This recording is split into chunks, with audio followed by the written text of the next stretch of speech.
All right, I am at the Red House with Travis Creed, who is a member and a mini hat wearer of the Pisgah Howlers, which is a local and Asheville band, so Winston-Salem and an Asheville band, as well as the vice president and general manager of artistic operations for the Winston-Salem Symphony.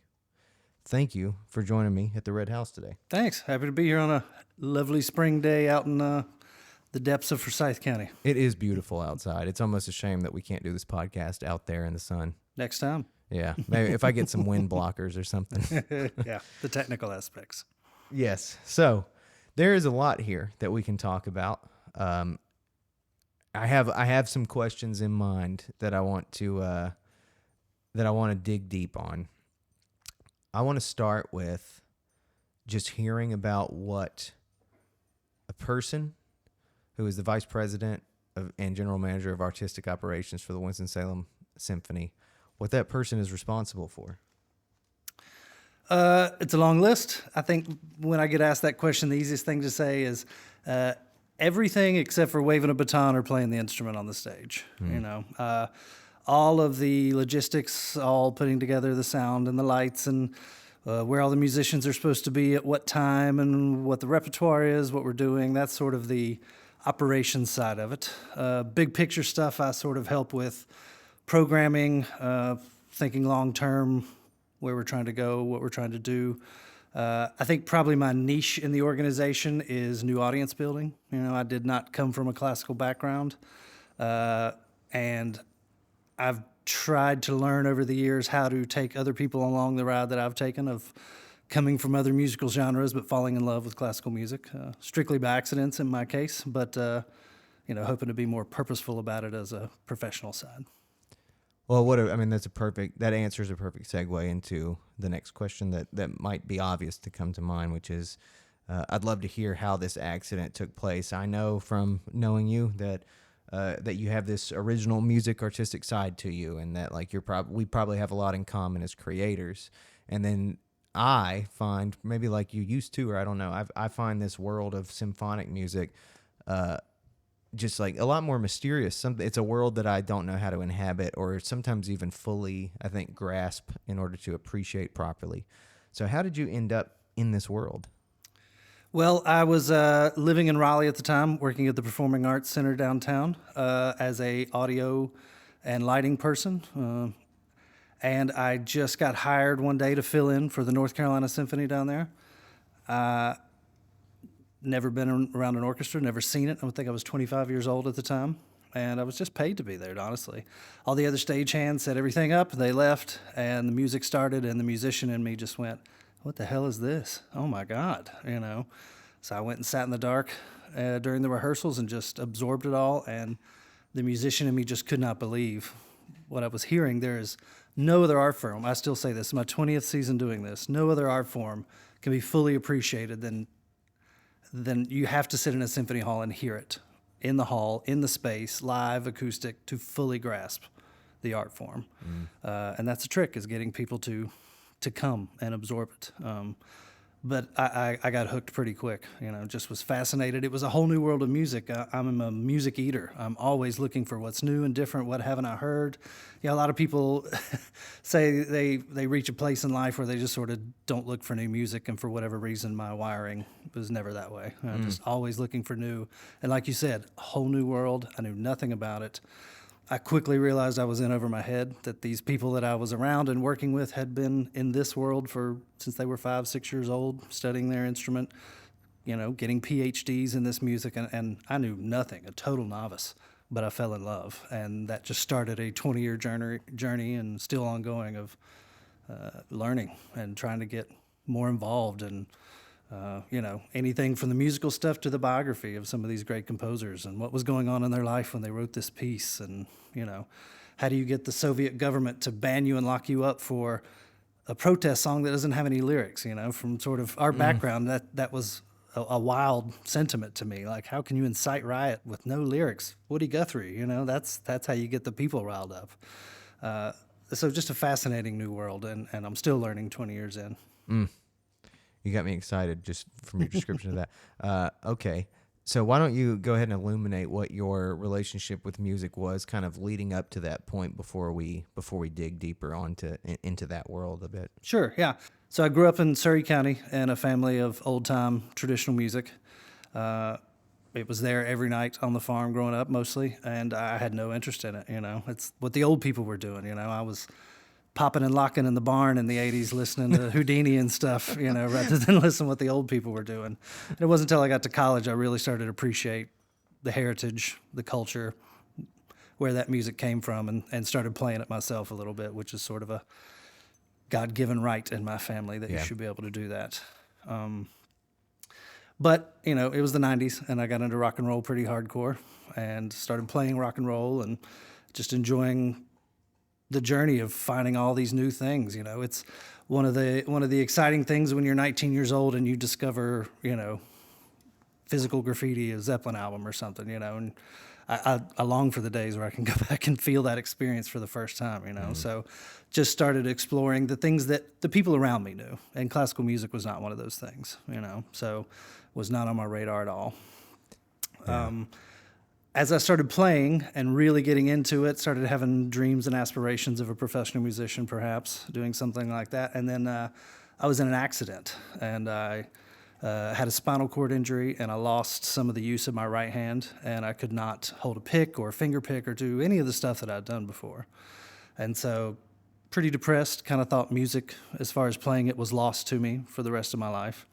And then I went to the Mount Airy Fiddlers Convention, and there was an old man there who had lost the 3 fingers right here on his hand and only had a pinky and a thumb on his bow hand. And he would tie the bow to his hand and play the fiddle. By no means was he the best player, but the grin on his face, the energy that he exuded when he was playing was just infectious, and I just sort of had an epiphany moment like, what the hell am I complaining about? Music is not defined by I can do this technique or play this thing. If I can't do it the way I used to, figure out what I can do and connect with it again was kind of step one. And then step 2 was maybe I don't have to be on the stage performing to make a living in this, which turns out to be one of the wisest decisions I've ever made, is to try to work and manage people that are a little more talented than I am. And it also freed me of having to use music as how to pay for my bills and make my living. It allowed it to be just a thing I do for freedom and for fun and enjoyment. And, there was no plan to that, really. Looking back, that's what happened, but it wasn't as intentful as I'm making it sound. It just sort of happened that way, but very thankful it did. I really love that story. That's an impactful visual that you paint of this man and this fiddlers convention, and that joy that comes from music despite whatever. It reminds me of some stories that were in part of the last waltz that some of the band members talked about, and seeing sort of the physical sacrifices that old musicians used to make in order to just continue to do this tradition, and it would seem like worth it to make those physical sacrifices sometimes. So it sounds like you just determined yourself that despite this obstacle with your hand that you were going to try to work through that, and you've managed to be able to work through that kind of to your liking. Yeah, I mean, find me any musician who plays up to their liking. Right, true. I just decided to figure out what I could do, rather than focus on what I can't do. And if you're being taught this is the technique, this is flat picking, this is how you do this, I had to take a different approach to that, going, let's just experiment, develop my own style, see what I can do, what I can't do. And that's probably where a little bit of the songwriting started to come in a little bit, is, I'm developing this style inadvertently because I can't do what everybody else is doing. Well, all of a sudden now I've got a style. And if I'm creating songs, rather than trying to mimic what other people are doing, if I'm coming from a purely creative place musically, well, I'm not playing it wrong. There is no wrong. It's mine. It's what I created. It's the way that I do it. And that really started a songwriting process that's lasted about 25 years. Hell yeah, man. I love that. So, well, there's still, like always, there's so many branches there. There's a lot of rich stuff there that we could follow. I have to decide which it's going to be before we go far into songwriting, maybe. something I notice about the story you've told so far is just this funny, almost irony that there is about the perception we might have about mountain music and old time and bluegrass. As you know very well, there are people out there that those worlds are the same as the world of classical music. For there's rules, there's there's like purists. there's a Yes. purist mentality that can be a part of those worlds. I think outside looking in, it might be easy to think of those as just folk music that don't consist of those rules, and that classical music is where all the rules can be found. But we both know that is not the case.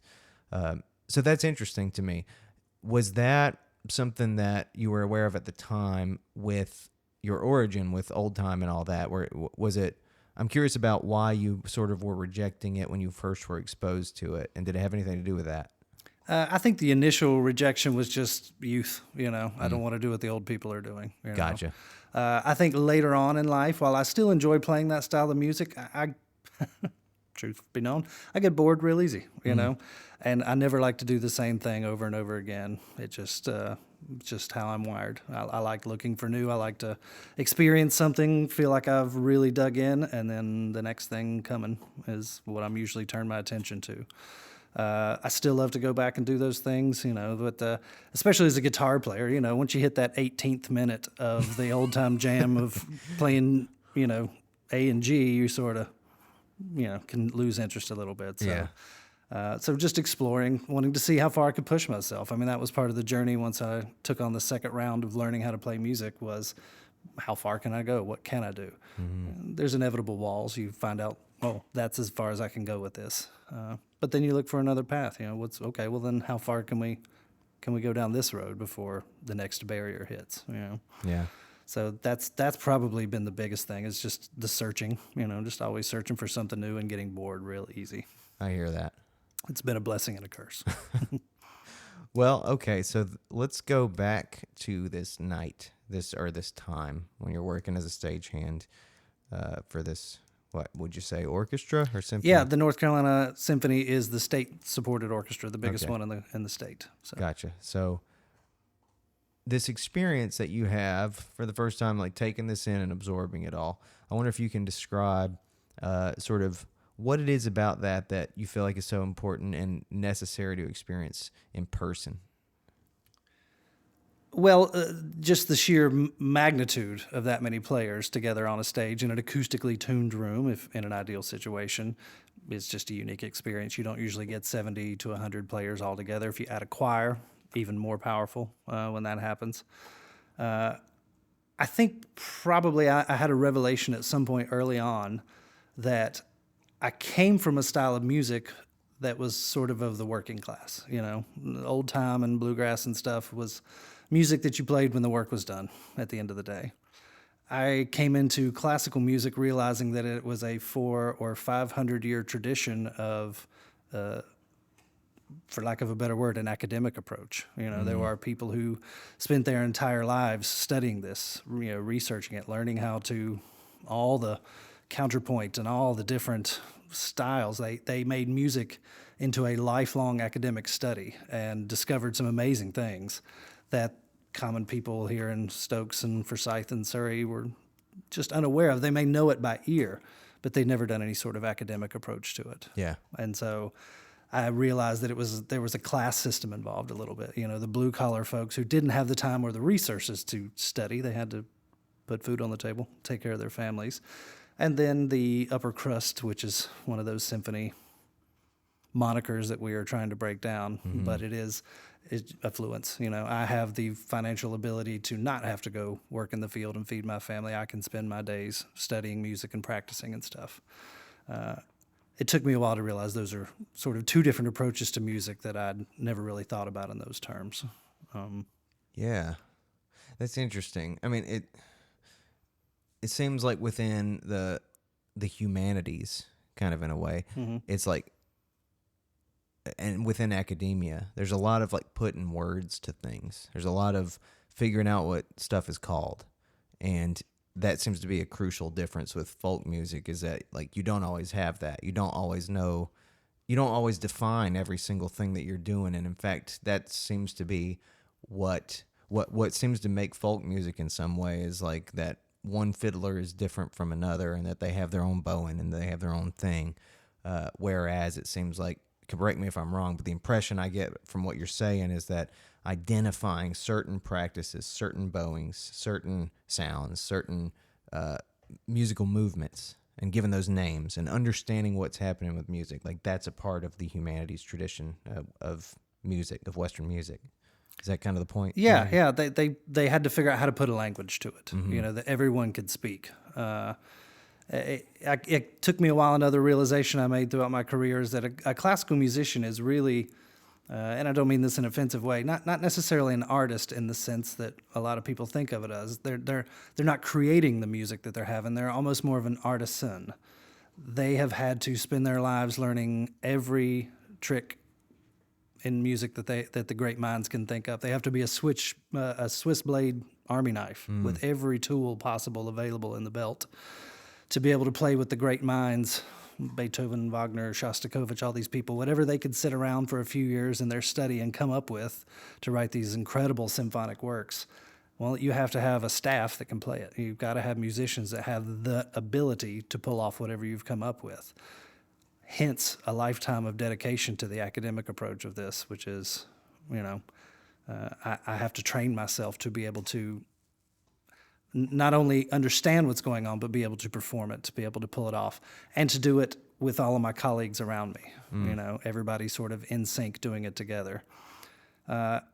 That's the fascination of it to me. That's really what I enjoy, is a lifetime of dedication to put on what some of the greatest musical minds on earth have been able to come up with, and you're able to interpret that for an audience. And usually you get, 4 rehearsals to be able to pull off a whole concert of this stuff. And it takes a lifetime. And especially with orchestras, it's just next concert, next concert. You just have to have the skill set, or you're never going to be able to play in an orchestra. And if you start too late in life, you're already behind. Well, so let's assume accurately that I'm kind of a layman in this field, and like I don't really know, like I said at the beginning of the conversation, like I don't really know what the world is like. I wonder if you can kind of put into some words. I'm throwing you kind of a crazy question right now, a No bit problem. of a firework question, but I wonder if you can give me some examples of maybe some details around some of the things you've been surprised to learn over the years in terms of that equipment that you just described. Like, I guess like kind of what your orchestral performer, like what level of capability they have to be able to have to like that to kind of do the job that you were just describing. Yeah. Well, there's the technical aspect, which we were certainly talking about. And that's there's no shortcuts on that side of it. You have to have dedicated your life. It's really, I guess, one of the revelations was the lifestyle. Orchestral musicians, it's been their life most of their life, the focal point of their life. When an orchestral violinist is usually started when they're 5, 6 years old, started taking lessons. If you wait till you're 10, you're probably a little behind the arc of what it takes, because you've got, it came that way to me as well. Because by the time you're 10, you're starting to get into band camp and, playing an orchestra in school, and then you got to go to conservatory, and then you got to get your master's, and then you got to start auditioning. There's sort of a timeline set for you. And if your parents didn't have the foresight, especially string instruments, brass and winds, you can start a little later in life. But for the string side of things, you really have to ingrain all of those habits into your head from a very early age. And so what it does is it sort of stratifies you a little bit. You tend to gravitate towards people who are going through the same thing you are, who are studying the same thing you are. Orchestral people, not in a traditional sense of the word, are a very incestual group. There's a lot of married couples, a lot of people who are together because it's a fringe lifestyle. All musicians, we can all say that. We work nights and weekends. If you've dedicated your life to this, you've probably been around all of these people who have also dedicated their lives to it. And there's an understanding that this matters so much to us that it's really the focal point and a big part of our existence.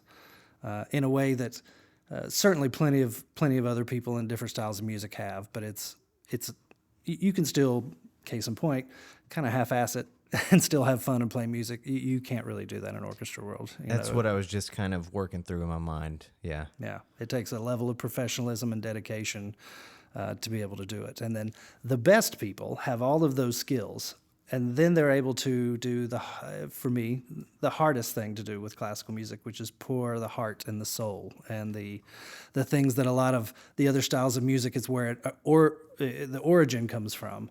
The people who can take all those technical things, take somebody else's piece of music, and just drip emotion all over what they're playing, and just really let their heart and soul show through their playing is, in my opinion, what the upper echelons of classical musicians can do. Because it's coming from a technical place a lot of times, and at least for me in my head, those are two different parts of my brain that Absolutely. work, The technical, precise, and the emotional, passionate. Yeah. Yeah, absolutely. So the best players have that ability to do both.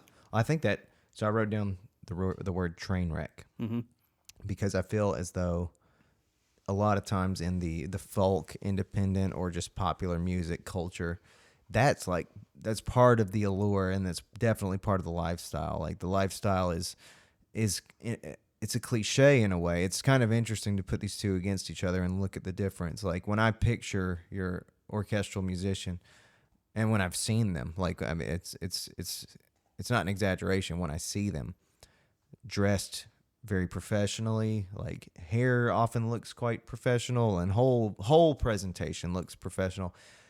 Instruments tend to look very professional, very sort of, I don't know, cared for and loved. And then you think of, I don't know, some of these road dogs in this other world that are blue jean guys that, their boots are older than they are, and they just are, they're just a worn out, bearded, ragged, wet spot. They're just tired. Yeah. And that's like kind of when they were 20, they were fresh, but now if they do it their whole life, and it wears on them. And that seems to be this sad but true kind of line between these two worlds. That's kind of, that is, in a way, I guess it's kind of like blue collar and white collar realities embodied by the arts and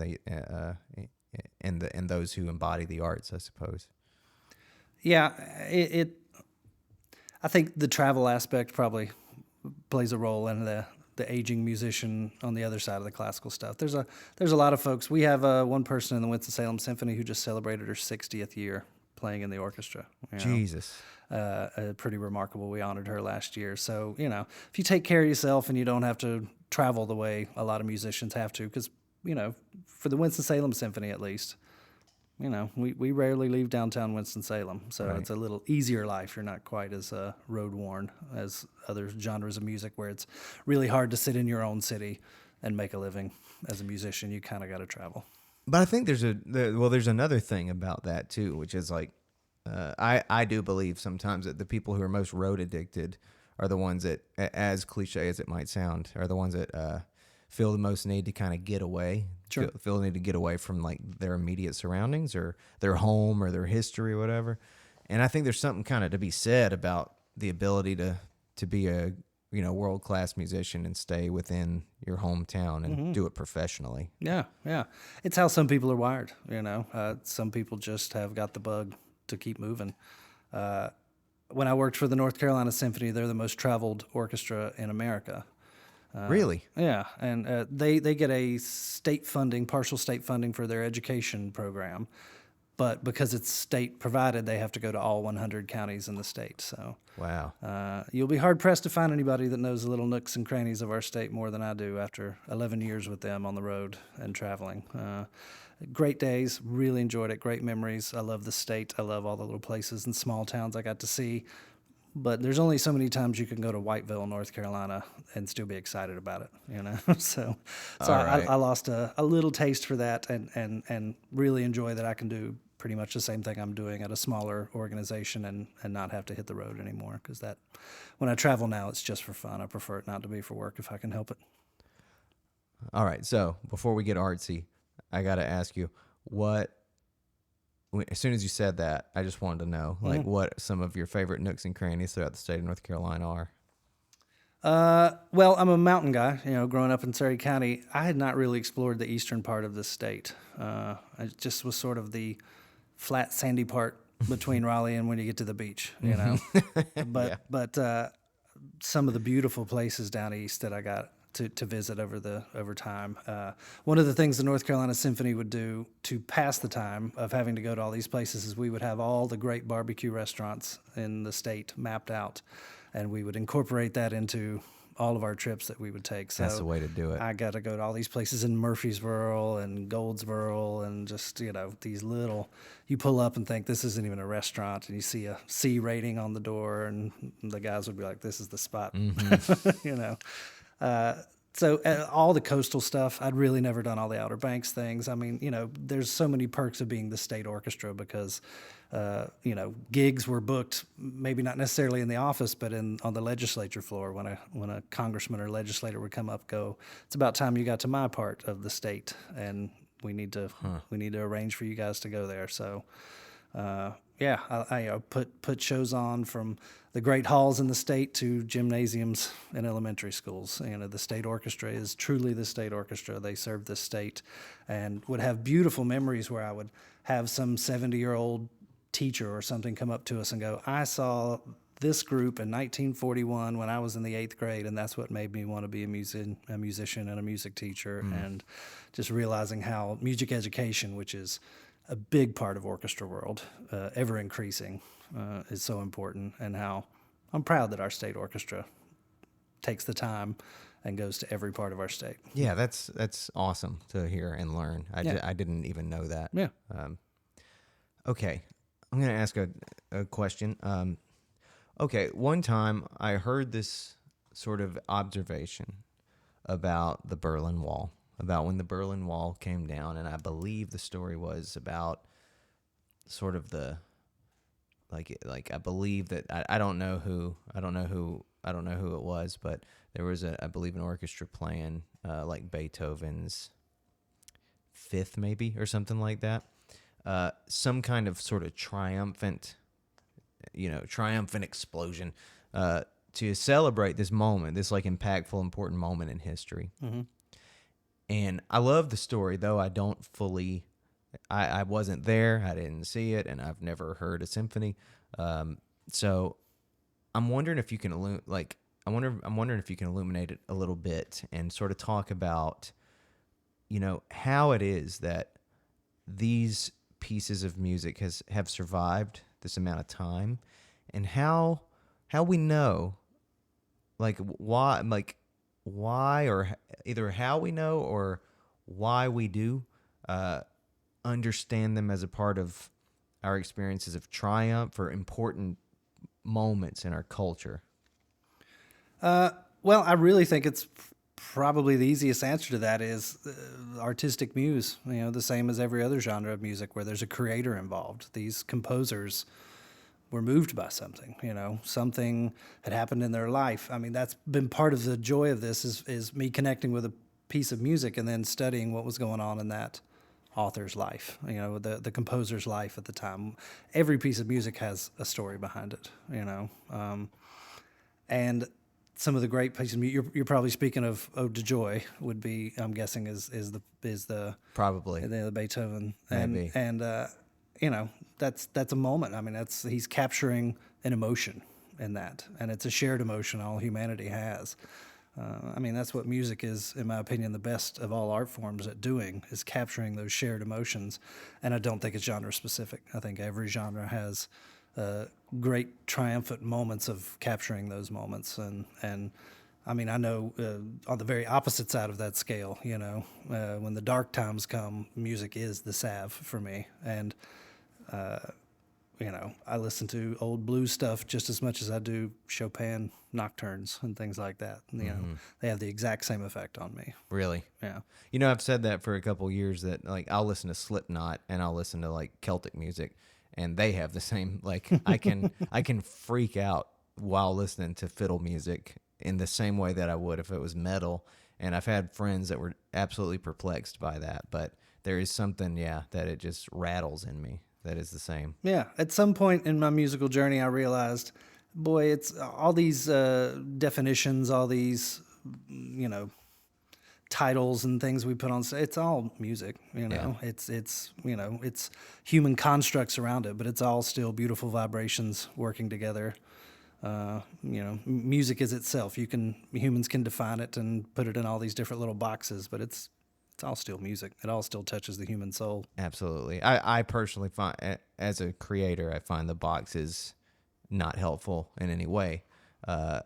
This is considered to be a tired subject for some people that I know. The kind of moaning about genre and how unimportant it is or limiting it is or whatever, but like it's just an unnecessary thing. It's just an unnecessary sort of, I think, familiar expectation that we put around these forms of music. Because I don't know, if I were just cutting on your music for the first time, if you told me this is Nashville country, that would give me sort of a criteria through which to judge it instead of just trying to judge it as a piece of what it is, you know? And for me, I just prefer to have that freedom of not thinking of it as trying to meet the standard of a genre.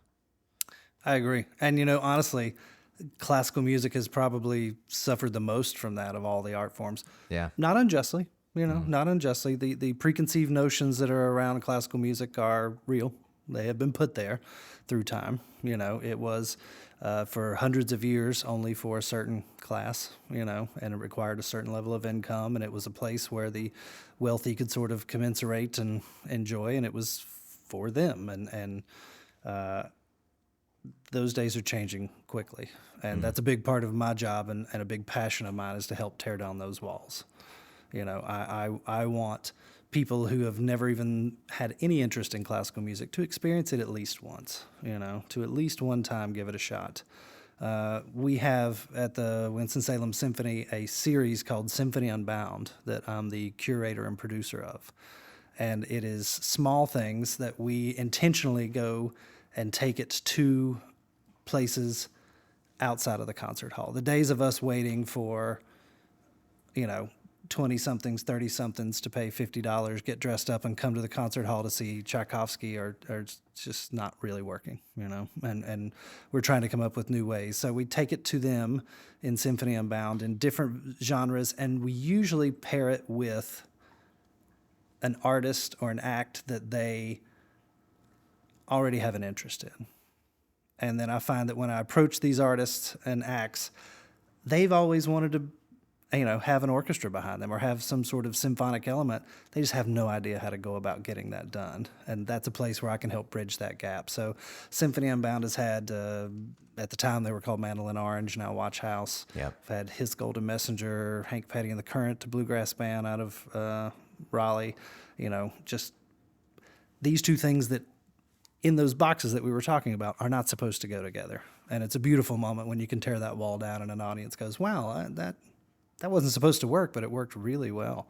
And I hope that's sort of an aha moment that we're able to achieve with new fans of going, you know, that orchestra thing, that symphony thing, that was actually not all the things that I thought it was. You know, maybe I'll give that a shot one day, or at the very least, just open your mind to it. If we can tear down that preconceived notion that you've got of, you know, rich people in tuxedos, you know, when you see it at the Ramcat and you're having your third beer and you're going, that sounded really good. That's an aha moment for us that we're trying to get, because hopefully later on down the line, you know, you want to give it a shot. We'll do something that you're interested in to show up. We just did the REM Explored concert this past weekend, and I hardly knew anybody there. Just new faces who obviously weren't that interested in the symphony side. They're REM fans, but I think a lot of them left going, that was not what I expected, and it was pretty great. It was pretty great. It was a great show. Yeah, I actually have friends that are like close to my age, and like, I was hanging out with somebody that day, and they're like, yeah, I was like, what are you doing tonight? And they were going to that, and which is just one example, I think, of a success story for accomplishing what you just said you were kind of going for in that regard. Yeah.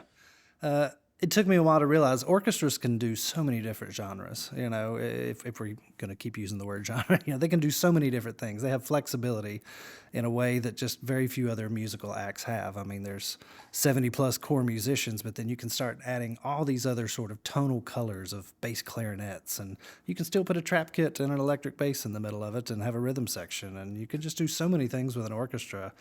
It's not just the thing that television and film and popular culture have told you it was. And we work hard at the Winston-Salem Symphony to try to bring all aspects of music and serve all of the community, not just the one part that we've sort of set ourselves up over the past 400 or 500 years that it's just for this. Yeah. It's not anymore. So that I don't feel quite as ill-equipped for the conversation, can you kind of give me an idea of what the difference is between the word orchestra versus symphony? Yeah, I mean, orchestra, I would say, is just the body of musicians. Symphony is sort of the organization, I guess. Okay. Well, symphony means two things. It's sort of the organization. Like, we're the Winston-Salem Symphony, but there's plenty of places that are like the so-and-so orchestra, Same thing. It's really just the organization is called the symphony. Now, a symphony in the musical side is actually a piece of music.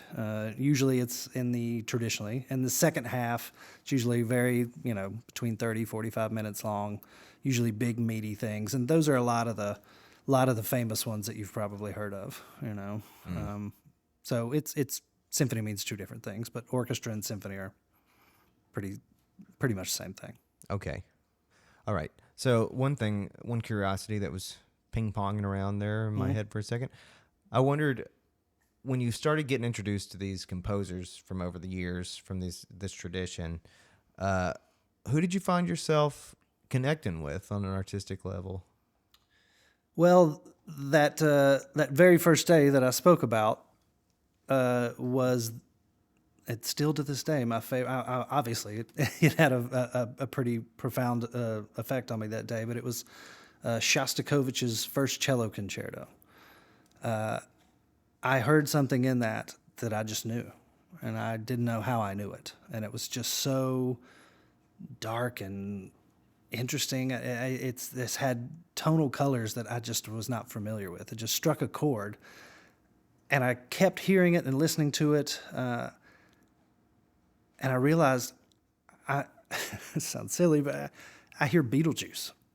This sounds like Beetlejuice. And then I read Danny Elfman's biography, and he says Shostakovich was his favorite composer and that he had a huge influence on him. And I was like, well, of course, as he's writing these film scores, that's what all of us musicians do. We sort of consume all these different things and grind them up inside of ourselves and spew them back out as our own. And he, as a lover of Shostakovich, was hearing that music, and it got into his writing for film score. And then me, as a lover of his stuff, finally got around to Shostakovich and made the connection, I hear that. I hear that connection. Yeah. So, huge fan super cool. of Shostakovich. The sort of the big name in classical music, the big meaty heavy stuff is Mahler. The Mahler symphonies are usually very weighty, very heavy content, very long, It took me a while to get there. It's not something you would want to, it's kind of like if you were starting somebody off on rock and roll, you probably wouldn't start with Yes or Rush, you'd sort of ease them into it. It takes a while to get to Mahler, but once you do, there's a reason. It's genius music, So, I mean, and there's a whole slew. This is something I really try to focus on in my job, is we all sort of go, oh, these great composers are all these dead Europeans from a few hundred years ago. There are absolute musical geniuses right here in America, right here in our state, who are writing music today, living people still writing this music. It's genius, and it's wonderful. And that's another one of those preconceived notions we really want to break down, is it's not just old dead white guys that writes this. There are a lot of people. There's especially a women's movement right now in composing, where we're really just some geniuses putting out some really cool stuff. That hits the nail on the head. I mean, that is the biggest preconceived notion, absolute, for sure. That I'm speaking on behalf of the entire population, I guess, but sure. That's what people think. It's like, and I remember being a young musician and sort of this, how bassists are. They're kind of crazy and geniuses, but not don't have it figured out, but do wild people. And I've known some that were like, I wrote this classical piece. And I think what they meant was like I wrote a very complicated composition that's very theoretical and very kind of conceptual. But in my mind, I thought of it as like I don't think you're allowed to use the word classical in any way because classical is such a specific category that means like of that specific tradition that's probably at least 200 years old or more. And I'm not, well, I mean, I guess there's probably some that's a little less that I might be aware of and not know. But anyway, yeah, I thought of it. I remember that day at a rehearsal and I just thought of it as like, I think that only applies to old music. And maybe, so how does that work? Do we use the word classical? Do we use the word symphonic or orchestral? I prefer symphonic or orchestral, because classical music has all these other neoclassical and Baroque and all these, all these different phases and stages, so to speak, of over the years. I feel like orchestral or symphonic is a probably more accurate term to do some of these things.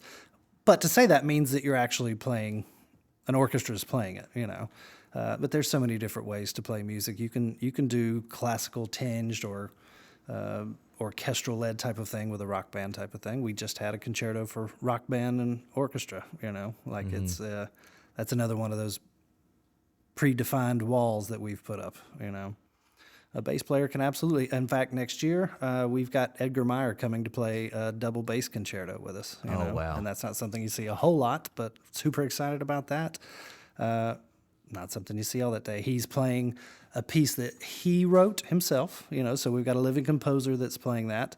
And then he's playing a piece by Bottesini, who is hundreds of years old, and he's doing both of those on the same program. A modern piece he wrote and an old piece that influenced him growing up. And I love it. I think that's a great way of turning on new audiences this is a living, breathing art form still. Not just what you see on the stage, but being written, there are artists out there in the world right now creating this incredible music. And it's our job as orchestras to really turn our audiences onto that, to give them a platform to let their music be heard.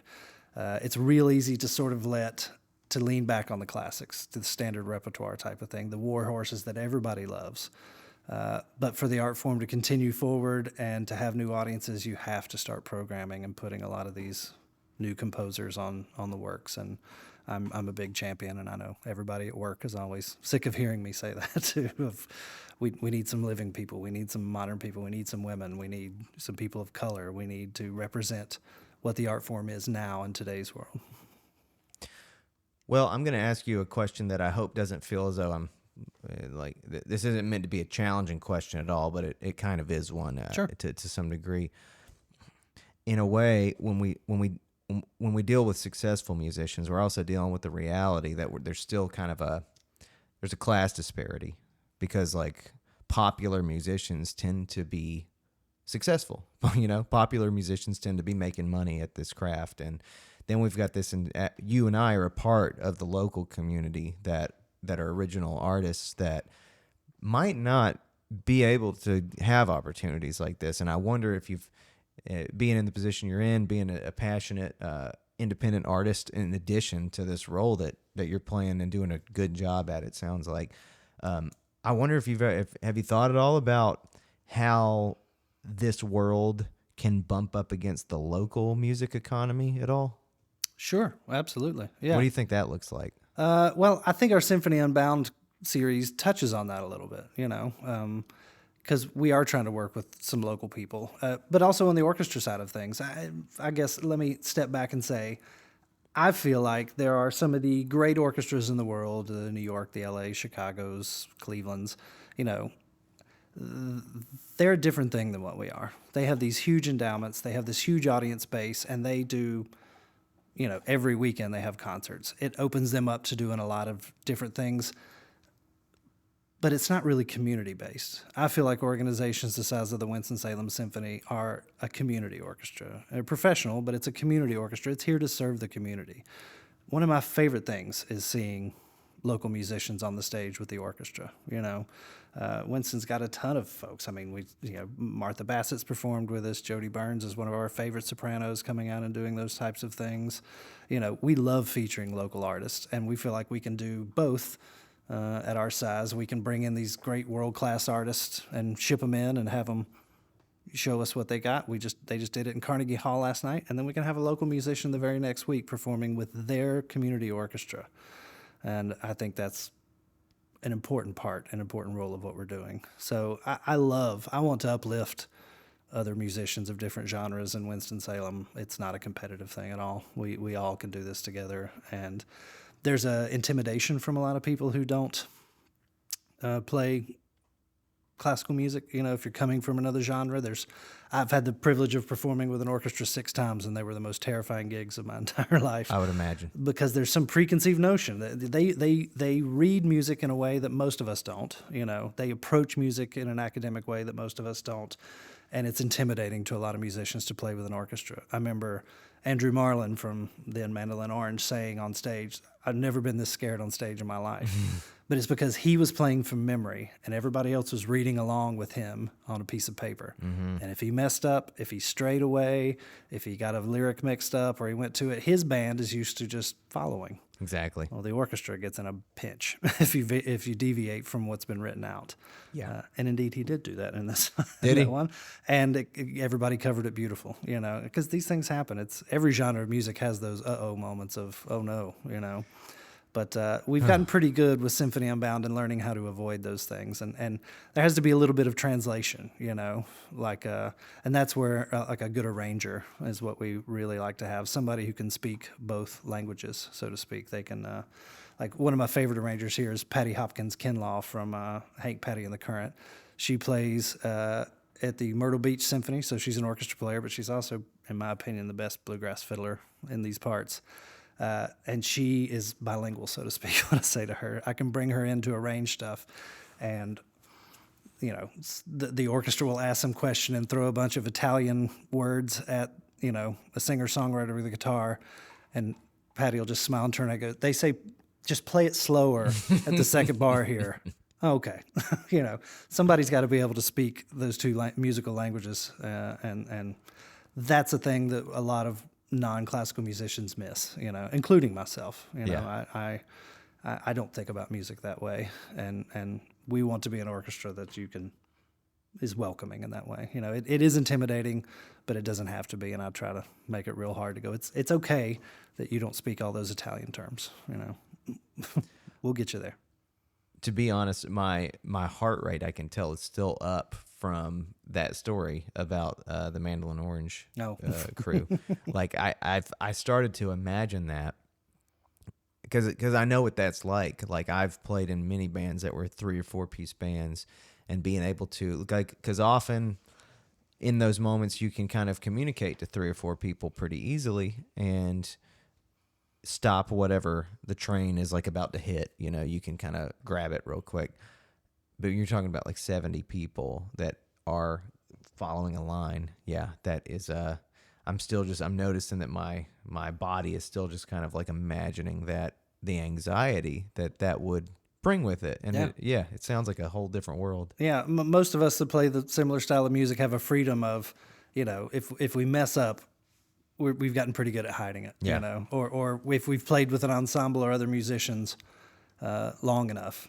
You know, I always tease my bandmate Julie and the Pisgah Howlers that she messes up better than anybody I've ever worked with. You know, because she'll just, in her mind, it's a train wreck, and she just hides it so well. Improvisation in moments like that is not an orchestra's song suit, to be honest. Yeah. They've spent their life at what's on the page, and if you take that page away, that was another big revelation for me, is how that's a great. I'd watch them play these incredibly complex things off of printed music and just be wowed at their musicianship, and then see that go away and realize, oh, we're all still just musicians here, trying to figure it out, you know. My stepdad's a 3-finger bluegrass player, and he's the same way, actually. He'll see me play guitar, and he'll just get puzzled and just be like, how do you know what to do? Because I don't know many banjo players who would relate to him, but that's how he learned, was playing sheet music. And so without that, he's just kind of like, there's too many possibilities for what to do. Yeah, there's no wrong way to do it. It's just what suits everybody. But I have had, it's been funny a few times to have orchestra friends come and see me perform And they're like, I don't know how you just did 3 hours and you didn't have a single piece of music in front of you, Yeah. you know. It And, kind of feels badass, I would imagine. well, it's a little more simplistic music, to be frank, you know, and you know, there are certain rules that we all sort of understand if you play this, you know, like the 1-4-5 blues. You can, Yeah. you know, once you know the key, you kind of got an idea of where everything's going to go. And, you know, it's a little easier to play big hunks of that style of music than these big symphonies, you know. Okay, I want to ask about the band, but you just reminded me of something. I've been kind of thinking lately on how to understand. I feel like lately I've been trying to talk to my bandmates, sort of identifying what I do, identifying how I understand music and how I understand my music, and trying to convey that in a way that makes sense. And I'm playing with this idea, and you can tell me if it rings true for you or not. But I feel like there's kind of there's two maybe dominant ways of viewing how to approach music. One way being kind of linear, that is, you know, there's a start and there's an end point, and within that there are very specific moments that take place, and those moments consist of very specific notes and movements. And then there's like circular, which is the groove of the song and the notes that we play and what the song does works in a circle, like an 18-bar blues or whatever. Mm-hmm. And it, you know, at bar 8 it'll go here, at bar 12 it'll go here, and it'll do that until we stop doing it. And within that circle you find deviation. Within that circle you find whatever. You find all these opportunities to jump outside of that every once in a while, but still you play by that circle until the circle stops. Mm-hmm. Does that ring true for you? Yeah. I think within the circle, what allows that freedom a little bit is that there's sort of guideposts there, you know where the 4 is going to be. So you can take all sort of improvisational approaches as long as everybody hits the 4 Exactly. at the right time. As long as you hit the time. Yeah, exactly. Yeah. So I agree. I mean, I connect with both. I love both types of music. It took me a few years to realize that too, that like in high school, my 2 favorite bands were Rush and the Grateful Dead. And I was like, there can't be 2 different bands than those 2 bands, you know, because Rush is composed. It's composition. You know, they write all of this out meticulously. It's very complex, you know, and it's very precise. Whereas, you know, the Grateful Dead are the ultimate Right. make it up as we go, and let's see what happens live art on the stage. It can go really poorly sometimes, and then every now and then some pretty amazing things come out of that. There's room in music for all of that, and I have a taste for both. Yeah. I actually went and saw Bob Weir with the Atlanta Symphony last month, almost just out of morbid curiosity. I was like, how do these 2 things go together? How is this going to work live? Because the ultimate just do what I feel player with 70-plus musicians reading along behind him. Mm-hmm. And it's just like all the other shows of his I've seen. It had some really beautiful moments, and it had some terrible train wrecks where I just felt for the conductor who's just flipping through the score. Where the hell are we in this song? And he's looking over at the keyboard player. He's the only guy that can read, and he's like, we're on bar C, you know, and just all over the place. Everybody kept digging it and really was into it. So, the orchestra guy in me was biting my nails, thinking this is terrible. And it was still a great show. Everybody had a good time. So there's room for both styles. For sure.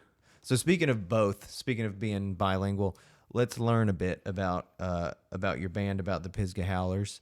So if you want to give us a bit of an intro for what you are and how you started, how you formed, and what it looks like, feel free to do that. And then I'm curious sort of your approach to this role that you play. So if you want to start with a descriptor or whatever, that'd be cool. Sure, yeah.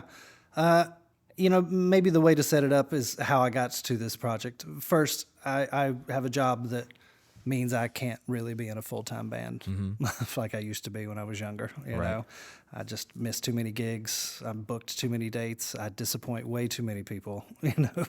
So I kind of had to quit doing that. So I've been in part-time projects most of my career.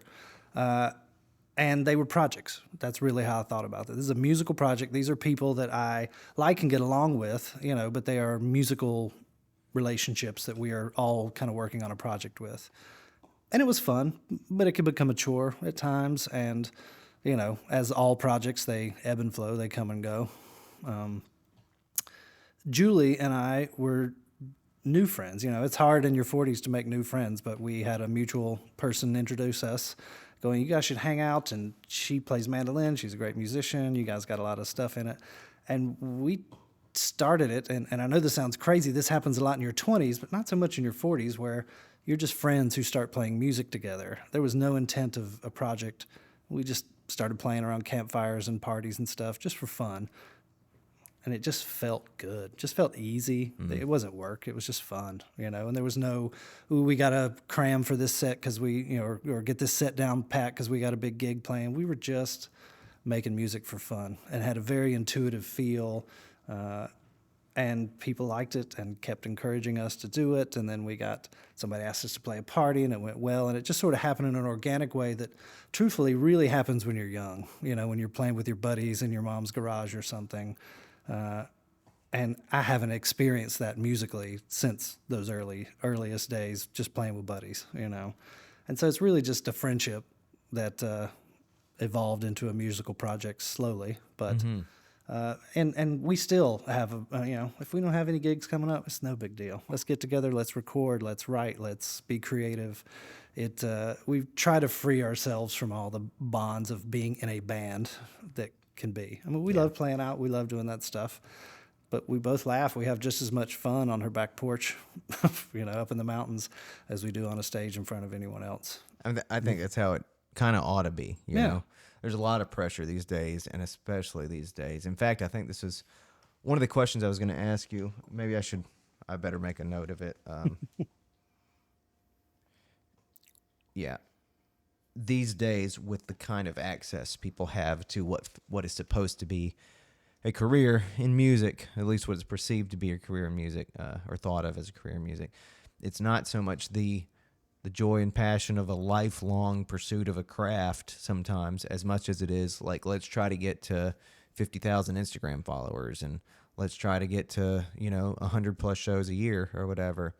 And those pressures are fine. Like, it's fine to be ambitious in those ways, but I've noticed in my life, like, some of those ambitions, some of those goals, they can very easily become the distraction from the true craft, and they can take away from the craft in a lot of ways. Yeah. And the joy of the craft. Yeah. There's a pressure in the music biz, so to speak, of being legitimate. You know, you have to play certain gigs, you have to have certain likes, you have to have recorded certain albums or stuff to be considered of a certain level. You know, I've certainly felt pressure to that over my career. I work with a lot of professional musicians, and I wanted to be seen as a peer by them in a lot of ways. And it took a little bit of maturity to get to a place where I'm like, I don't really give a damn about that anymore. You know, like I perception that other people might have about me as a musician, you know, I've worked hard and feel like I've mostly evolved past that now. You know, I'm trying to connect with music in a way that feeds my soul, because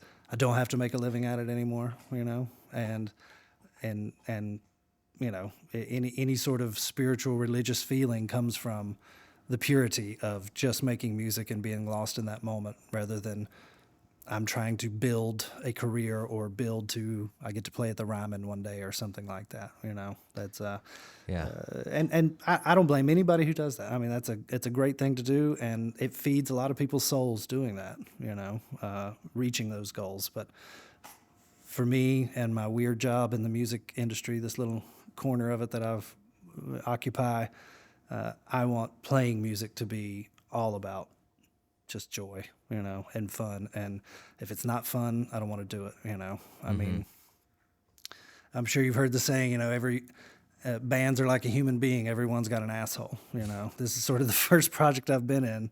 It's just fun. We're just buddies who just make music because we love to play music, and there's no other agenda or preconceived notion of building to some level of success or anything. We just like doing it. And I think there are some audience members who pick up on that. You know, we're not perfect. We never just do the same thing over and over again. It changes a lot. I find myself at this age really enjoying the jagged little parts of music, the parts that aren't perfect and polished. You know, I'm more attracted to that now than I used to be. You know, I used to see that as lack of preparation or lack of rehearsal or lack of skill, and now I see it more as people in the moment or taking an artistic risk or something like that. And I give a lot of license and forgiveness for people who are doing that. Absolutely. And I enjoy it more. Yeah, I hear that completely. Yeah, I find myself very conflicted in the like where we kind of the dilemma we were just talking about and how to perceive oneself in the landscape of it all. And so I'm in my early 30s. I'm trying to get sort of back stabilized in my artistic career and make it a career, but I do fall prey to sort of the same self question, like the same level of self undermining of how I perceive my own relationship with the rest of the industry, I guess. Because to anybody else, if you ask somebody with 100,000 Instagram followers or a record deal or all the things that that people seem to want to have, I'm basically a nobody. I basically don't exist in the land in the industry. And yet I feel very proud of the relationship that I have with the craft and like what I've cultivated over the years. And the those who do connect with it, I cherish that, and I cherish like the way they perceive it because I think it really means something to them. Like they really care about what I do with the craft. And trying to figure out what that means has been my great confusion because it's like, well, what I am happy. Like my life, I don't hate my life. I kind of have a cool thing going, and I like my relationship with this craft. But like the industry definitely doesn't accept me, and it's going to take a lot for the industry to accept me as a part of it. So I don't know. It's a confusion I live with like constantly. I don't think you're alone. I think a lot of musicians have that same sort of push and pull Yeah. about it all. It's, if you really think about it, and it certainly applies to classical music as well. You take an art form and you make it into a business. There's a inherent conflict in doing that. And sometimes it's a little easier to navigate than others, but everybody has to navigate it. If there's any sort of exchange and people are paying to see you, or people are booking you so that they can make money off of you, or they book you with an expectation that you have a certain amount of draw that's going to bring their resources in, music gets compromised in that way. Yeah. But it's an essential part of music. I mean, even back in the olden days of classical music, the Bachs and people like that, we would know their music if there weren't wealthy patrons who took them on and paid essentially for all of their lifestyle so that they could just create the music that they've got. There's a lot of prestige in having your own sort of court composer back in the day. So it's not a new problem musicians had. It's been going on for a long time. Well, again, you just kind of set me up perfectly to ask this question, and since we're right here in the present moment, I'll ask this before I learn more about the Pisgah Howlers. So, Sure.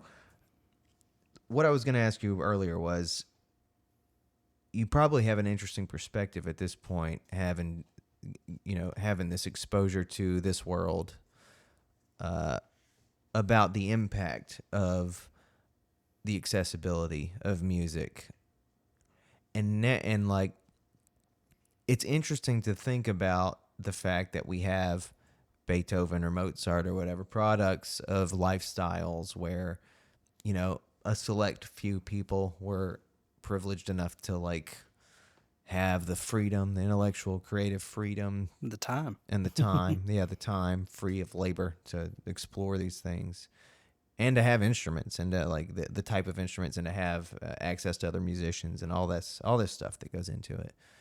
And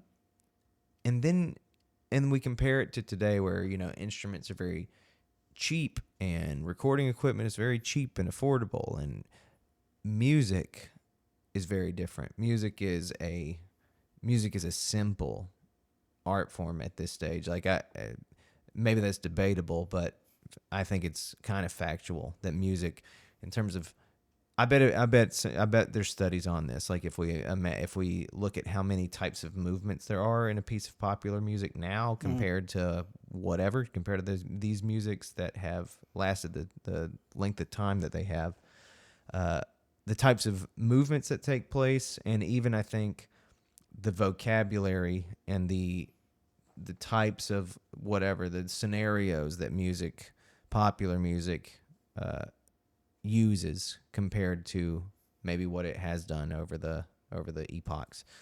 I think we're in a time where music is very simple, it's very commercial, it's very easy to grasp in a lot of cases. At least the most commercially successful, I think, is a lot of that stuff. So I'm wondering what you think.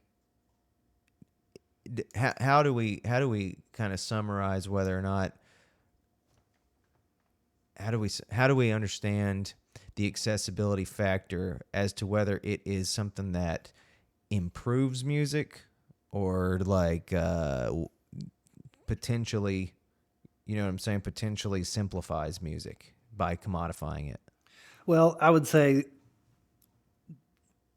that it probably relies more to the industry than music itself. You know, music itself is as simple or as complex as you want it to be, you know, just as a collection of sound vibrations, so to speak. The industry itself has changed dramatically. You're totally right. It's the accessibility of it now is kind of unheard of in past days. When you think about the early days of the symphonic world, this is kind of how you absorbed music. There was no recording devices. If you if you wanted to take the product in, you had to go sit in the hall and be a part of it.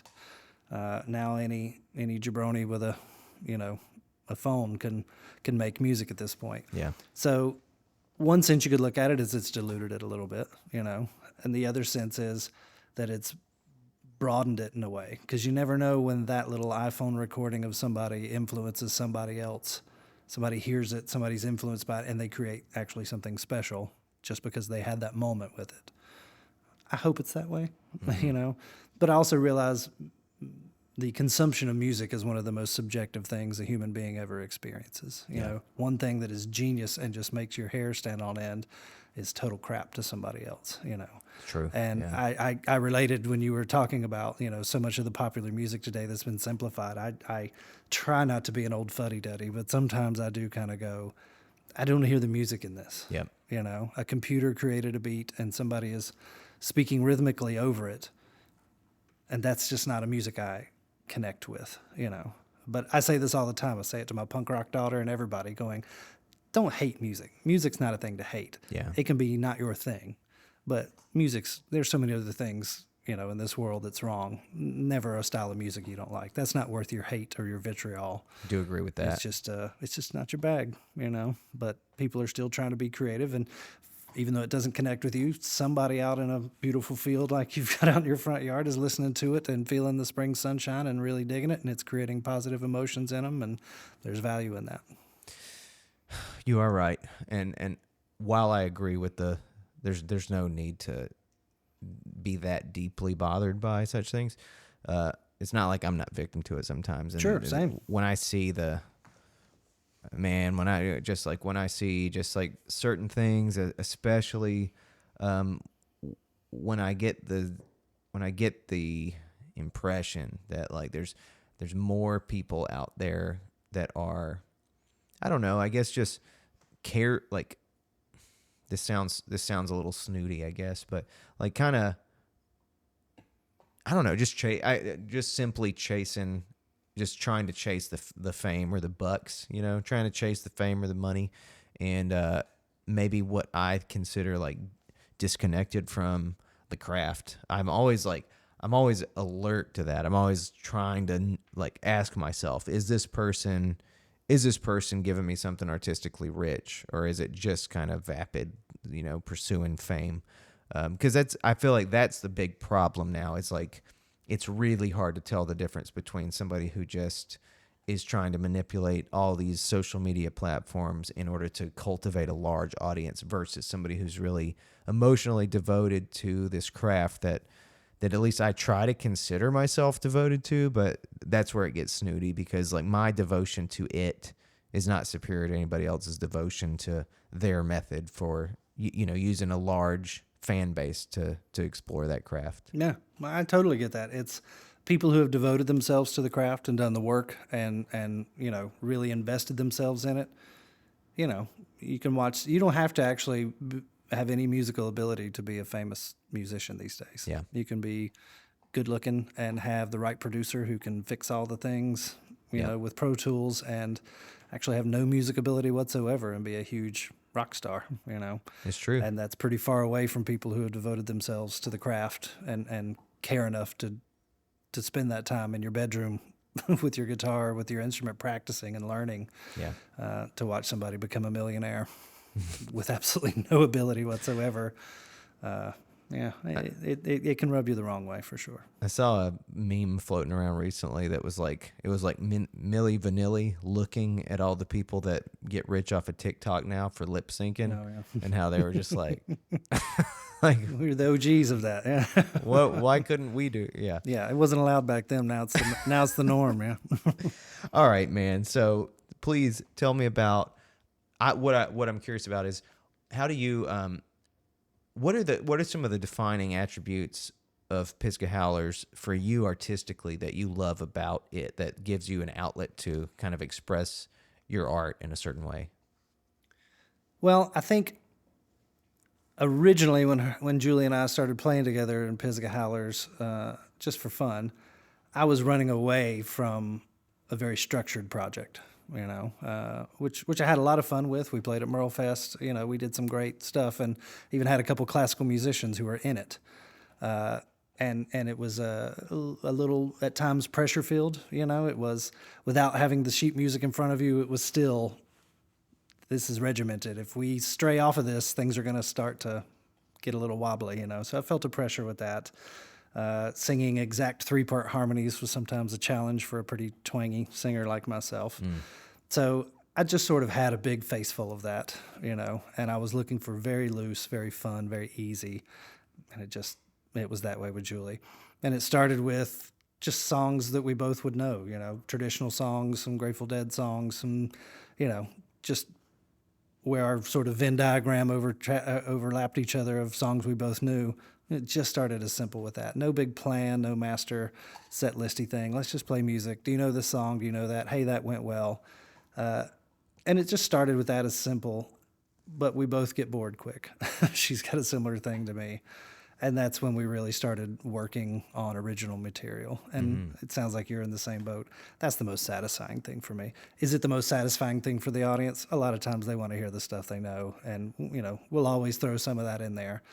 But as I'd said before, I'm not really concerned about what people think of me as a musician anymore. And I'm not trying to sell tickets or get the big places to book me anymore. I'm just chasing the muse a little bit, and creating and writing and arranging is where all that fun comes from. And to have somebody like her, who's a multi-instrumentalist and just a beast of a musician, I'm able to challenge her to, you know, try this, do that, rearrange it. No, don't even play that instrument. Play it on this one, you know. We've got sort of, whenever we get together, we have just a room similar to what I'm sitting in now, just a whole bunch of different instruments. And the creative process is just, you know, let's try a bunch of different things, record it, listen back to it over the next couple weeks, and sort of get a direction from where we went from. And that time of playing the same song 5 different ways on 3 or 4 different instrumentations is so much fun, you know. Yeah. And, you know, it takes a little bit of a thick skin listening back, because you hear a lot of mistakes, you know, and you're trying to learn from those, but, you know, look for the positives in it and ignore the negatives and follow the positives. And that's usually where something cool happens. And so we're really enjoying original music and writing stuff. I got a little bit of a head start on her. I've been writing music for 20 years, so I've kind of got a backlog and a little more of a, you know, a routine sort of set on that. But she's new to it, and she's been starting to write, and it's been a lot of fun to sort of be like the editor a little bit, song doctor, so to speak, you know, of her sort of coming and going, I've got this part of a song, I don't know what to do with it. My whole songwriting life has been me alone from start to finish. It's all mine. It's been kind of fun having a collaborator or somebody that'll just sort of give me a starting place that they've already worked on, and letting me sort of spit and polish on it and change things, and getting her to a place to allow creative changes, you know, to not hold anything sacred anymore. Well, when I wrote this, I really was sure I wanted this to happen. And I'm going, well, it doesn't mean it can't, but let's try it these other ways and then listen back. You're never going to know for sure until you've tried it. It's such a fulfilling artistic thing for me to do, and really a lot of fun to do this. And also, I sometimes miss a bigger band, having a rhythm section and stuff. But the more people you put together, the harder it is, and the more personalities and the more schedules get going. And then all of a sudden, all the not fun things start to really play a role. We live 2 hours apart. There's always going to be an issue with that. Luckily, my wife and her husband get along really well, so they don't mind when we all go spend the weekends together and play. Nice. But trying to add other people into it, and also trying to add other people who are willing to do what we're doing, which is let's just try a whole bunch of different ways.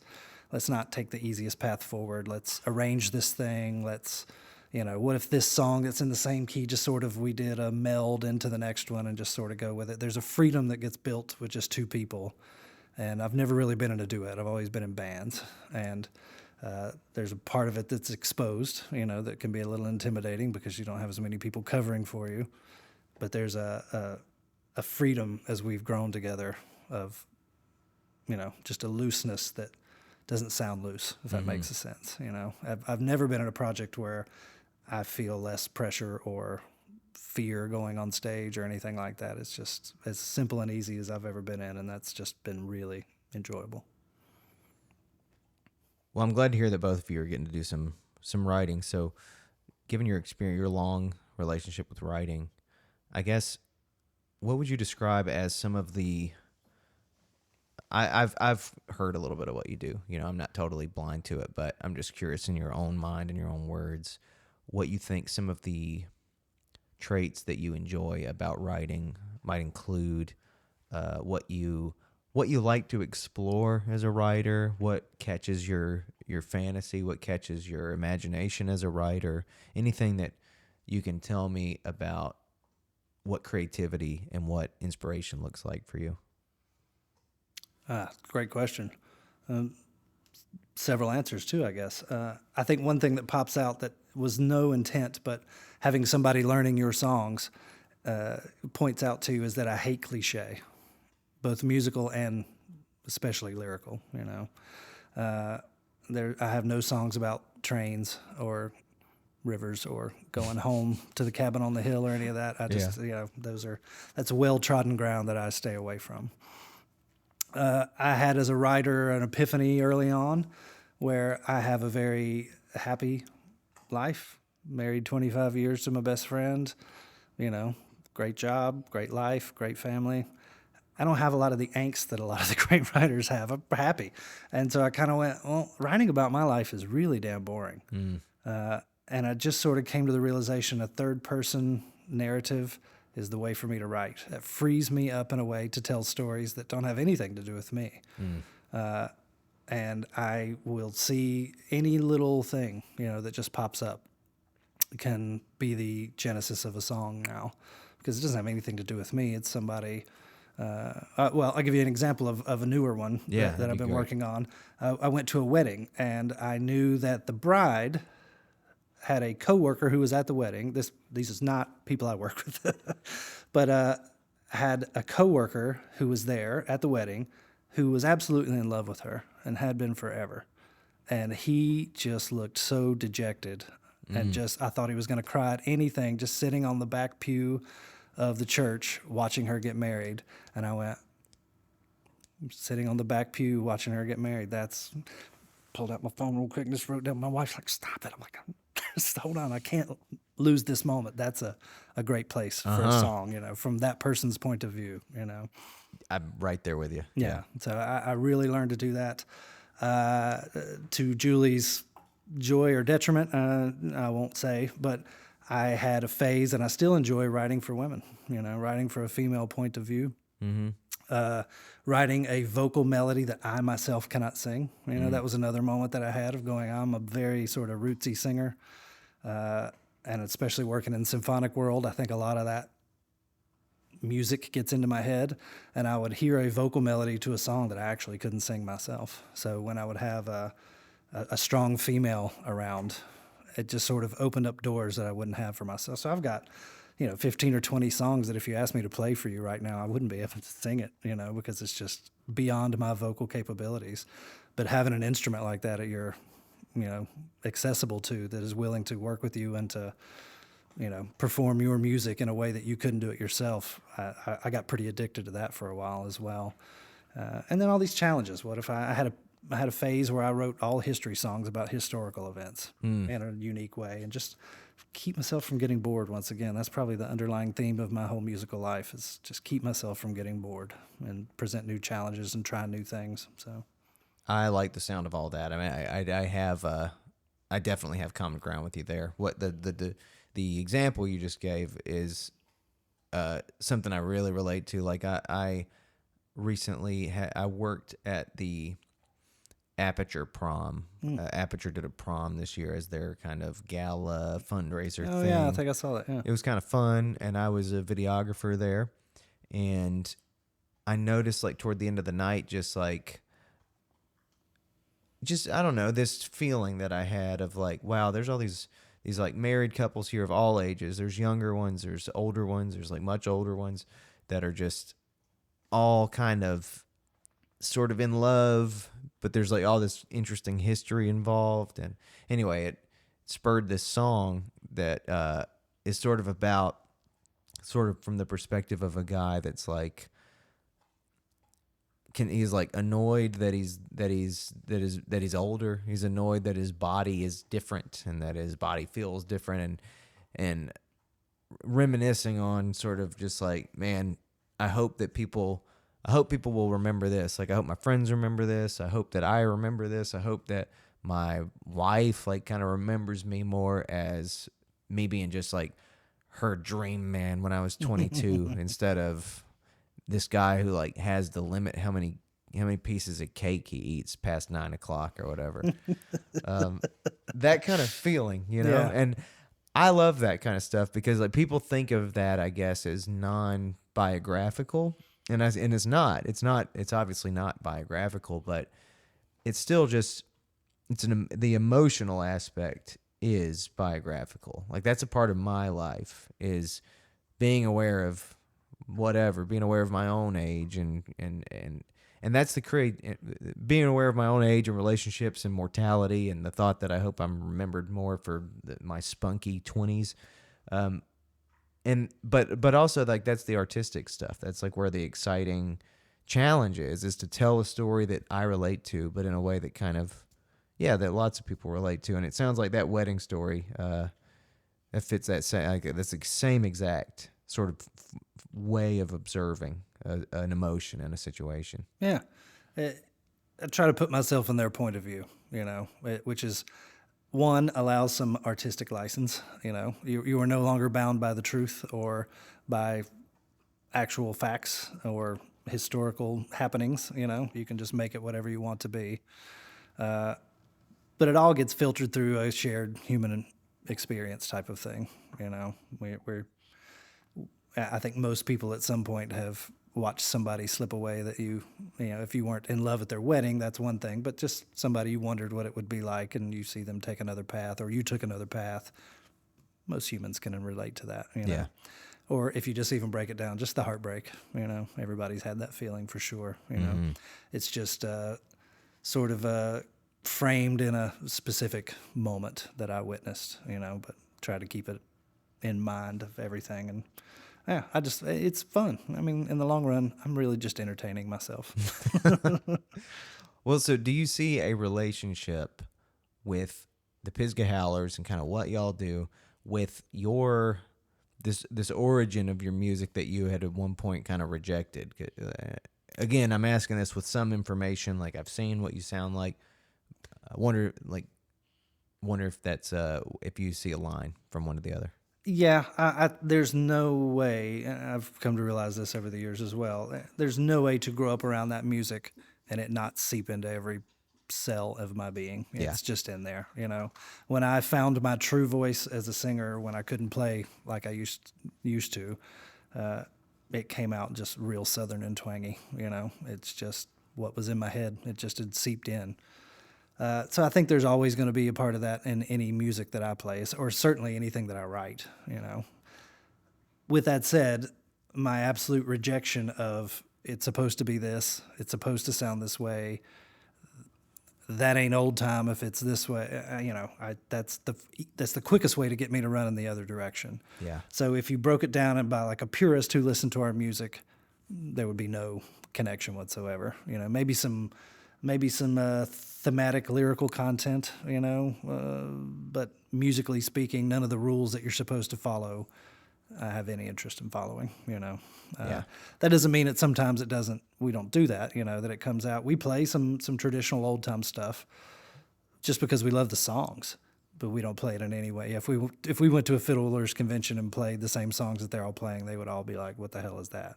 Because we just more interested in doing it our way than trying to do it the way. I've been there.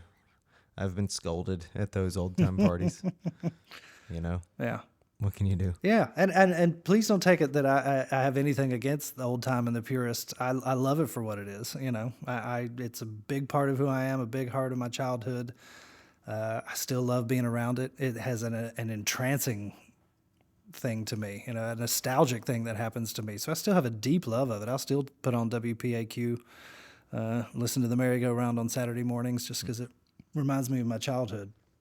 But as a musician and an artist, it's just not where I have an interest in doing that. I still go to parties every now and then, and I'll sit and play those 2 chords for 18 minutes and have fun, and somebody will pass a jar, and I'll take it for what it is. It's party music, That's how it was intended for, and in a certain circumstance, it's fun, but it's not as sort of artistically exciting to me. Yeah. So creating's the exciting part for me. I'm 100% with you. Never was a rule follower in the first place. Yeah. Another left field question. How would you describe, like, with this interesting sort of bifocal view of these music worlds, you probably have a fairly complete exposure to what all music does in the community from different angles. What do you think that is? What's it for? What's it all for? Like, how do you understand the value of this art form that is so important to our species? That's a heavy question. It's a big one. That's a biggie. Yeah. I don't want to get all new wave hippie and stuff, but, sound vibration is sort of the fabric of the universe in a way. And sound vibration affects every human being. Every cell in our body is subject to this. We're all connected by this. There's no way around that, how you process it, the cultural side of how it affects you, those are what skews it all, but we're all moved and affected by music, I think in the orchestra world, the satisfying thing is exposing students and kids and people who have never been to that first moment. It's kind of like the first drug, the first high, so to speak, Yeah. Like if I see people having that moment, it's very satisfying to me. Like I said, there is no genre of music that I've ever experienced that has the impact and the power of a full orchestra going full tilt in a concert hall.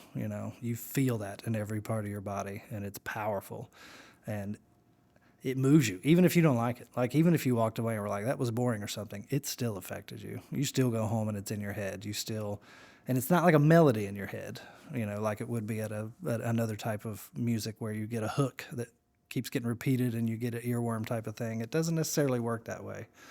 But it sticks with you. It sticks in your head. You go to sleep and you still feel it. Not hear it, but feel it. And that may sound weird to say, but it's you just have to experience it to really get off on it, So when we can take that to inner city schools or invite people who maybe can't afford or would never have come at their own volition to step in the concert hall and experience an orchestra is a life's passion, a life's work for me. How do I get new audiences to come experience this is a big part of who I am and why I feel like I'm here on this earth is to help do that. And it all comes from that one day where I just got hired to be working there. I was there for a paycheck and I had that experience because I was paid to be there. And I'm trying to figure out how to get other people to open up and give it a shot, and Of course, the more students you turn on, the more young people that get turned on to it. As I expressed to you, certainly players, if we're going to grow the next generation of orchestra players, they have to be exposed and be interested in it at a very young age. But it's not just players, it's also audience as well. People who love and appreciate it. You got to turn them on somehow. Yeah. And I don't think the symphonic world had to worry about that too much over the past 400 years. It was kind of the thing, it was the place, it was the thing to do. And you kind of had a built-in audience with a social class, so to speak. And now, and I know a lot of the orchestra world people don't really like it when I say this, but I strongly believe it. We're part of the entertainment marketplace now as an orchestra. Every Friday and Saturday night, the good people of Winston-Salem have a lot of options of how they want to spend their time and money, and we have to be competitive with all of those options out there. You can walk down 4th Street or Burke Street on a Saturday night and it's packed, and it's a lot of young people, and they didn't just leave the symphony hall. They can be somewhat uninterested in what we're doing, and cracking that nut of how to get them interested, how to give them, just to give it a shot.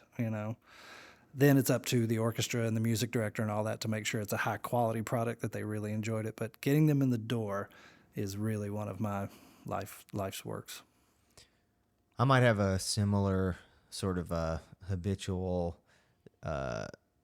battle, like a tendency for battle that I might detect that you have. I'm often at odds with our independent music community. I'm not a big supporter of. It's not true. I am a supporter of music being in bars and breweries and those type of environments, and I love the historical value of that too. But I don't appreciate it as a part of something that makes our economy for the arts more wobbly, because it's weird, man. Like, as you describe what you're describing, I get it. I get that there's a class issue, an historical class issue that has often made this type of music harder to access, for certain parts of the community. Additionally, I'm trying not to I don't want to sound complainy or negative anyway, but it's a refined version of music. It's a very valuable version of music. Some of the stuff that goes on in your average bar where music is experienced, it's valuable in a particular way, perhaps for some people, but there's definitely certain things that come to my mind, certain shows that I might be aware of that I wouldn't pay to see. I wouldn't tip. I don't tip people just because they're having a good time, Like, there's an instability within the economy there because of how confused it is. Where is the line between what music is considered only good if it's free versus that you should pay a ticket for? And I find myself as a songwriter trying to be on the ticketed side of that. I'm trying to play events that people invest in the same way that you do usually traditionally for the orchestral experience. I don't think all music is the same value. I think all music experiences are valuable, but I don't think all music is the same value to everybody who experiences it. So I'm often very critical of our independent performer mini economy, especially when it's instances of people getting paid to getting paid like high amounts of money to perform what I would consider music that I wonder if it's like what I think of as it making sense that it be worth $300 to $500 in the music community when I don't know that it is.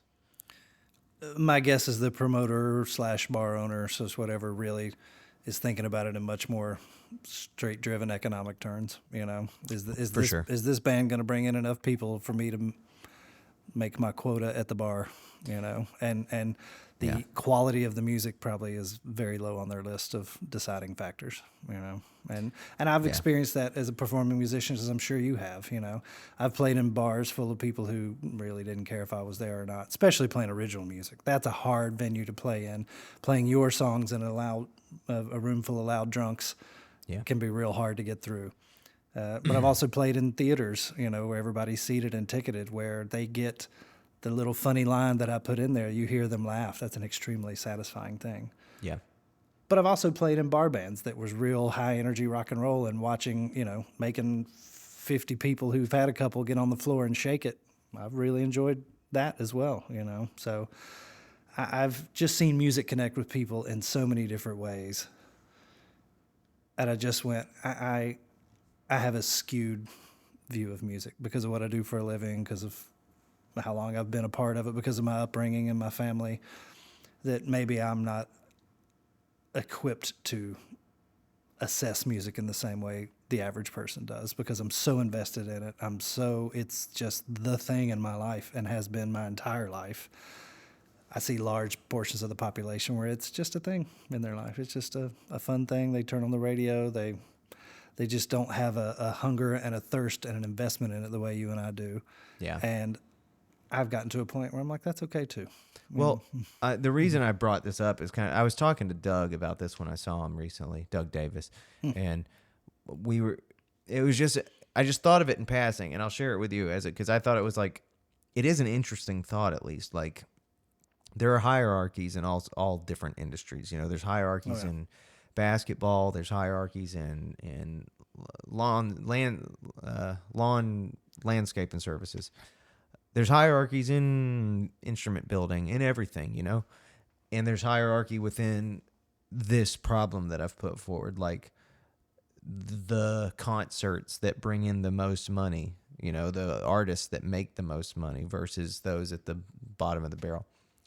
And what's confusing is that in a lot of hierarchies, those people at the sort of bottom don't get paid as if they're semi-professional.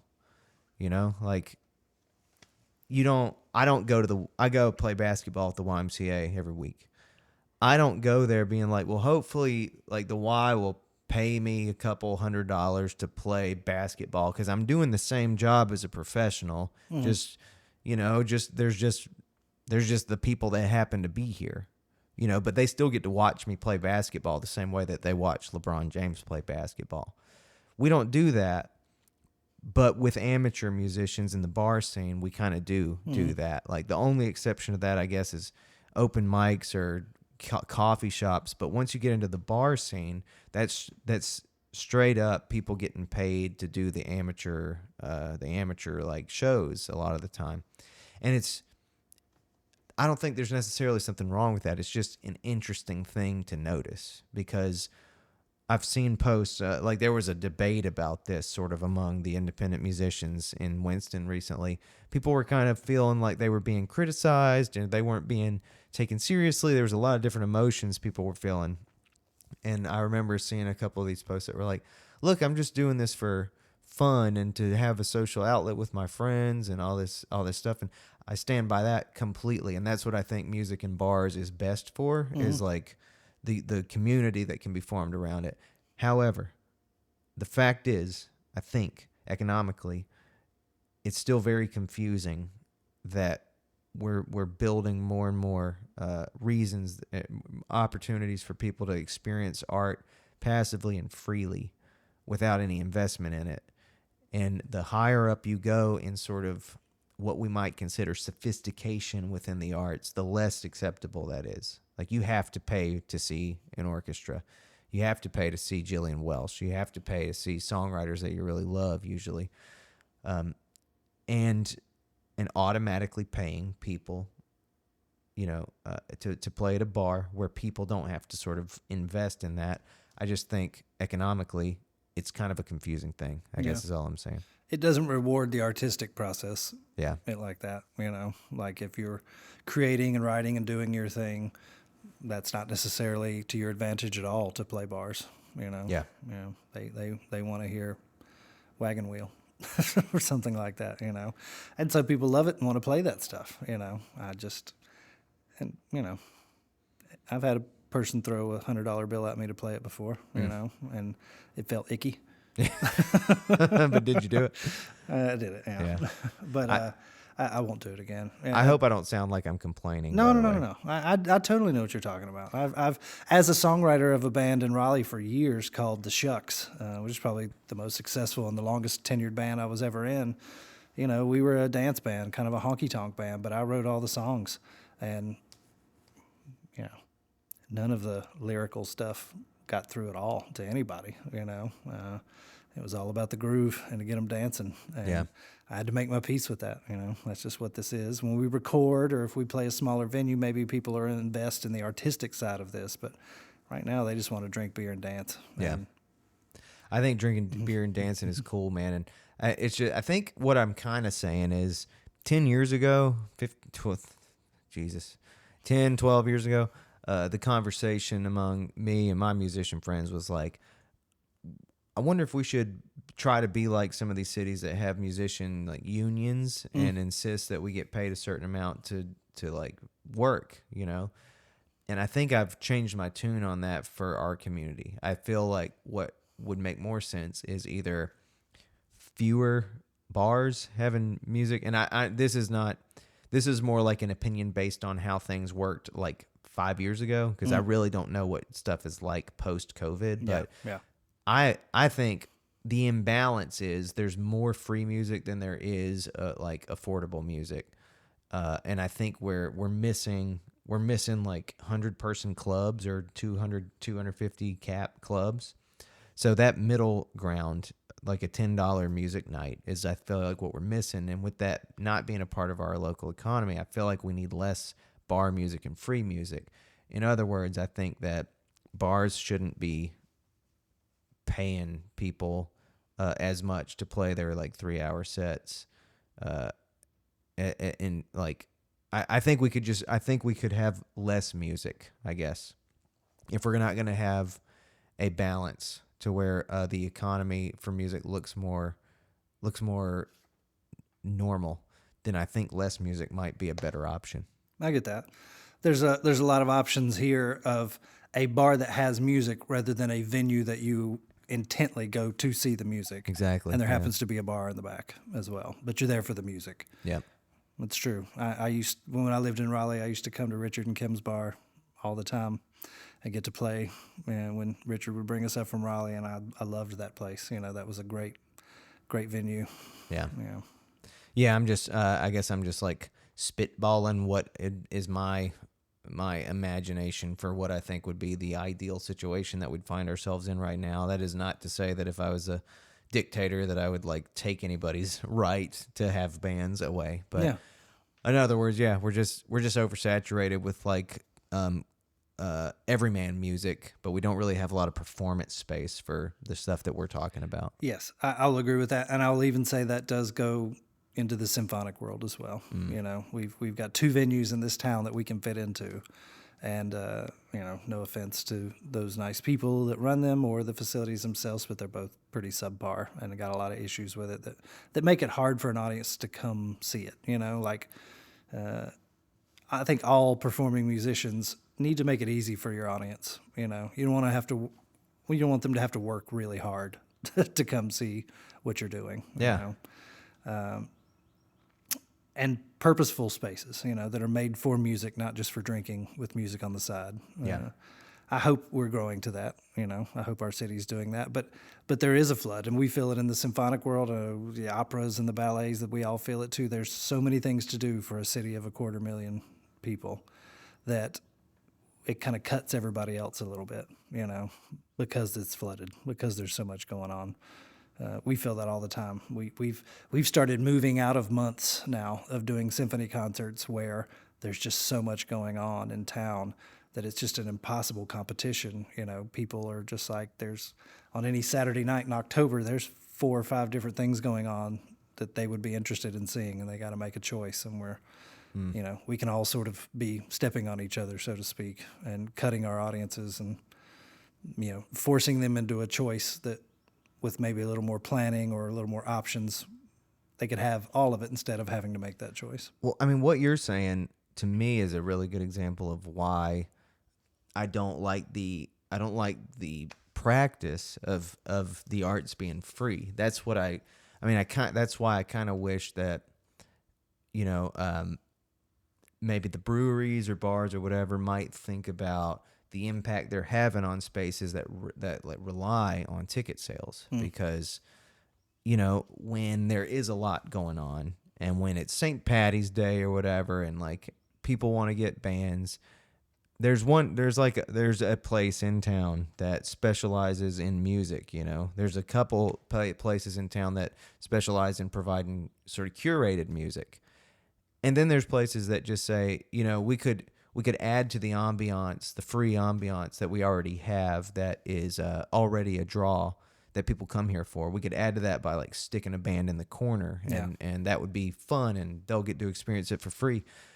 And then when you're coming out of a time like what we are, where money matters, it really actually does impact people whose business model relies on ticket sales, when like just down the road there's a bunch of free music. It impacts shows like my show, where I'm competing with free music all over town. Like, it's just kind of, I don't know, it's just kind of it's in keeping with the whole Spotify thing that I often rant about. It's not complaining, it's just noticing that economically, I think what we're doing is practicing a model of assuming that these things are experienced for free, the same way that it feels like Netflix is free. Mm-hmm. It feels like it's free because we pay so little for it on a regular basis or whatever. And then we just kind of we just don't care what it is, as long as there's just something happening. And I don't want that to happen to songwriter music, like more than it already has. That's just not the relationship I want to have with audiences. So I don't know. I continue to indulge in that curiosity and wonder if other people feel the same way, I guess. Yeah. Well, it seems you've taken some steps. You've, engaging with your audience in a digital way now, and building that platform and getting people interested in it these types of ways. I think, artists are innovators, and I think there's for every avenue that gets flooded or closed, artists will start coming up with new ways to do it. I mean, artists are never going to stop playing music. That's the truth. They're always going to do that. And, the digital world is something in the symphonic side of things was an absolute no-no. You do not do that ever pre-pandemic.